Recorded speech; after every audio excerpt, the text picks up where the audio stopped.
राधा मेरी स्वामिनी मैं राधे तेरी दास, जन्म जन्म मोहि दीजियो श्री वृंदावन को वास। राधे राधे भक्तों, स्वागत है आप सभी का आपके अपने चैनल श्री किशोरी दासी में। आज इस वीडियो में मैं आपको माता अन्नपूर्णा की कथा सुनाने जा रही हूँ।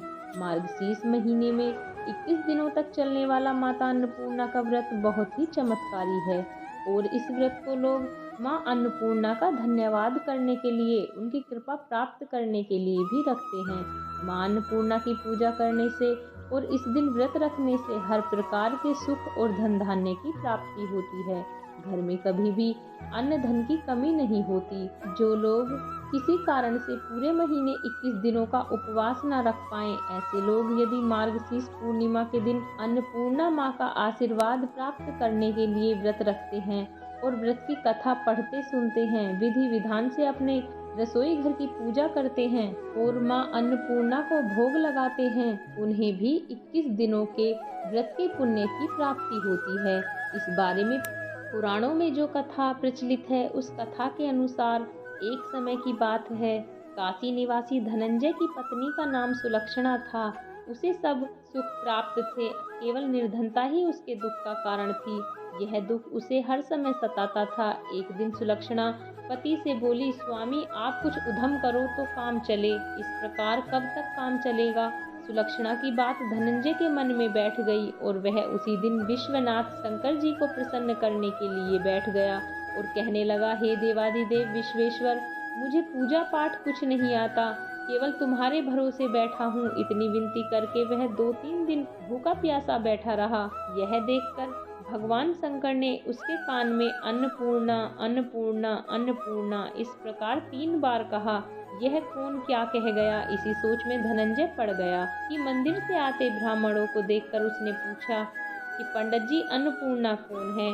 ब्राह्मणों ने कहा, तू अन्न छोड़ बैठा है तो तुझे अन्न की ही बात सूझती है, जा घर जाकर अन्न ग्रहण कर। धनंजय घर गया, स्त्री से सारी बात कही। वह बोली, नाथ चिंता मत करो, स्वयं शंकर जी ने यह मंत्र दिया है, वे स्वयं ही खुलासा करेंगे, आप फिर जाकर उनकी आराधना करो। धनंजय फिर जैसे का तैसा पूजा में बैठ गया। रात्रि में शंकर जी ने आज्ञा दी, कहा तू पूर्व दिशा में चला जा। वह अन्नपूर्णा का नाम जपता जाता और रास्ते में फल खाता, झरनों का पानी पीता जाता। इस प्रकार कितने ही दिनों तक चलता गया। वहां उसे चांदी सी चमकती वन की शोभा देखने में आई, सुंदर सरोवर देखने में, या उसके किनारे कितनी ही अप्सराएं झुंड बनाए बैठी थी। एक कथा कहती थी और सब माँ अन्नपूर्णा इस प्रकार बार बार कहती थी। यह अगहन मास की उजैली रात थी और आज से ही व्रत का आरंभ था। जिस शब्द की खोज करने वह निकला था, वह उसे वहां सुनने को मिला। धनंजय ने उनके पास जाकर पूछा, हे देवियों, आप यह क्या करती हो? उन सब ने कहा, हम सब माँ अन्नपूर्णा का व्रत करती हैं। व्रत करने से, पूजा करने से क्या होता है? यह किसी ने किया भी है? इसे कब किया जाए? कैसा व्रत है और कैसी विधि है? मुझे भी कहो। वे कहने लगी, इस व्रत को सब कोई कर सकते हैं। 21 दिन तक के लिए 21 गांठ का सूत लेना चाहिए। 21 दिन यदि ना बने तो 1 दिन उपवास करें। यह भी ना बने तो केवल कथा सुनकर प्रसाद लें। निराहार रहकर कथा कहें। कथा सुनने वाला कोई ना मिले तो पीपल के पत्तों को रख, सुपारी या घृत कुमारी वृक्ष को सामने कर, दीपक को साक्षी कर, सूर्य, गाय, तुलसी या महादेव को बिना कथा सुनाए मुख में दाना न डालें। यदि भूल से कुछ पड़ जाए तो 1 दिवस फिर उपवास करें।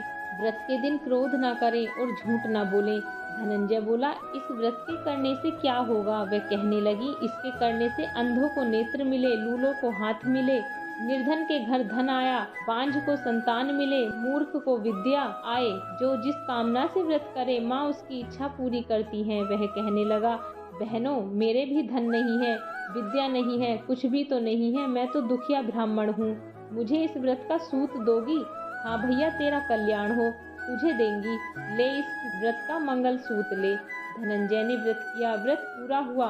तभी सरोवर में से 21 खंड की सुवर्ण सीढ़ी हीरा मोती जड़ी हुई प्रकट हुई।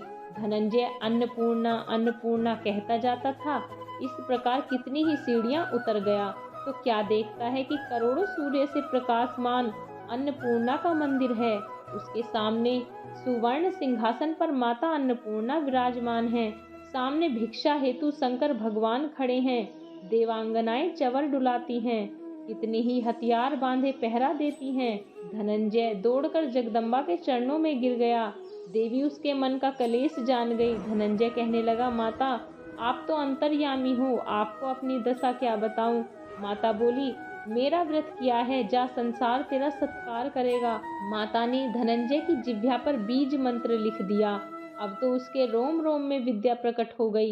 इतने में क्या देखता है कि वह काशी विश्वनाथ के मंदिर में खड़ा है।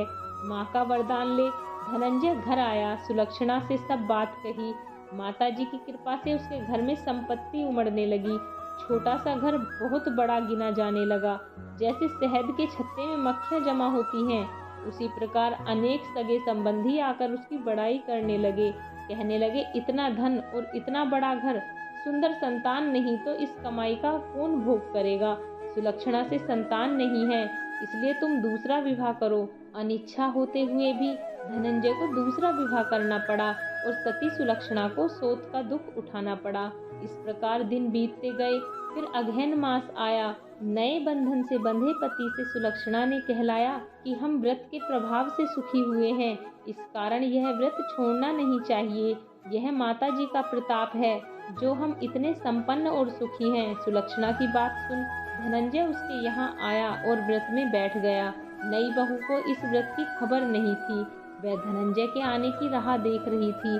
दिन बीत गए और व्रत पूर्ण होने में 3 दिवस बाकी थे कि नई बहू को खबर पड़ी। उसके मन में ईर्ष्या की ज्वाला दहक रही थी। सुलक्षणा के घर आ पहुंची और उसने वहां भगदड़ मचा दी। वह धनंजय को अपने साथ ले गई। नए घर में धनंजय को थोड़ी देर के लिए निंद्रा ने आ दबाया। इसी समय नई बहू ने उसका व्रत का सूत तोड़कर आग में फेंक दिया। अब तो माता जी का कोप जाग गया। घर में अकस्मात आग लग गई। सब कुछ जलकर खाक हो गया। सुलक्षणा जान गई और पति को फिर अपने घर ले आई।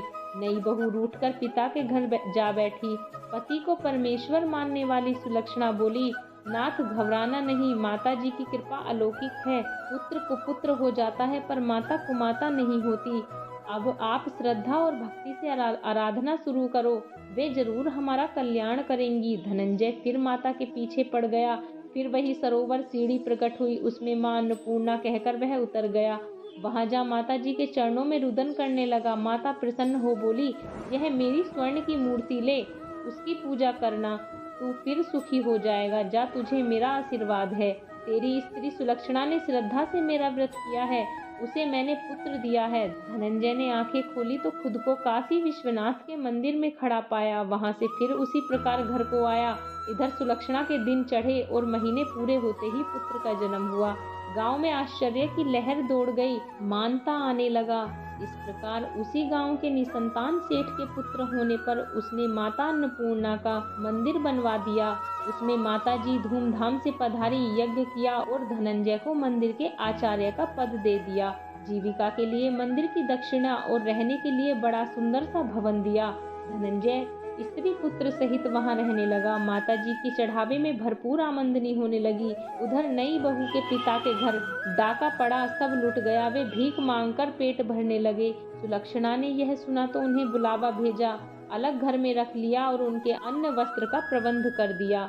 धनंजय, सुलक्षणा और उसका पुत्र माता जी की कृपा से आनंद से रहने लगे। माता जी ने जैसे इनके भंडार भरे वैसे सबके भंडार भरे। बोलो माता अन्नपूर्णा की जय। अन्नपूर्णा व्रत की दूसरी पौराणिक कथा के अनुसार एक बार पृथ्वी पर अन्न जल का अकाल पड़ गया था।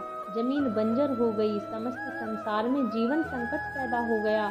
लोग अन्न की कमी से भूखे मरने लगे। इस समस्या का समाधान करने के लिए सभी ने ब्रह्मा और विष्णु की पूजा अर्चना शुरू कर दी। हर जगह त्राही त्राही देखकर ऋषियों ने भी ब्रह्मलोक और वैकुंठ धाम में जाकर इस परेशानी का हल जानना चाहा। तमाम प्रयासों के बाद भी जब हल नहीं निकला तो सभी देवी देवता शिव जी की शरण में पहुँचे।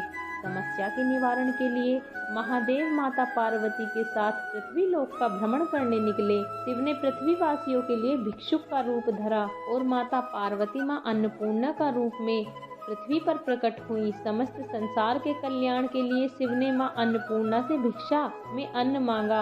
ये अन्न और जल भोले भंडारी ने पृथ्वीवासियों में वितरित किया और लोगों के भरण पोषण का संकट खत्म हो गया। माता पार्वती जिन दिनों मां अन्नपूर्णा के रूप में प्रकट हुई, उस दिन मार्गशीर्ष की पूर्णिमा थी। तभी से इस दिन को देवी अन्नपूर्णा के अवतरण दिवस के रूप में मनाया जाने लगा। मां अन्नपूर्णा की पूजा हमेशा ब्रह्म मुहूर्त में या फिर शाम के समय में करनी चाहिए। आप मां अन्नपूर्णा की पूजा वैसे तो रोज भी कर सकते हैं, लेकिन अगहन महीने के शुक्रवार को मां की खास पूजा की जाती है। मां को खीर का भोग बहुत प्रिय है और मां अन्नपूर्णा का विश्व विख्यात मंदिर बनारस में काशी विश्वनाथ जी के मंदिर के बिल्कुल पास में ही है। कहते हैं कि अन्नपूर्णा मां की पूजा करने से कभी भी घर में अन्न की कमी नहीं रहती, कोई भी व्यक्ति भूखा नहीं सोता। मां अन्नपूर्णा की पूजा करने से पहले रसोई घर की भी पूजा की जाती है और कथा पढ़ने से पहले अपने रसोई घर को साफ करके, गैस चूल्हे को साफ करके वहां पर भी दीपक जलाना चाहिए। यदि आपके पास में मां अन्नपूर्णा की तस्वीर या मूर्ति ना हो तो मन में ही मां अन्नपूर्णा का ध्यान करके उन्हें धन्यवाद देना चाहिए। और ध्यान रखें कि पूजा करने से पहले झूठी रसोई नहीं होनी चाहिए। उस समय घर में आप कुछ ना बनाएं।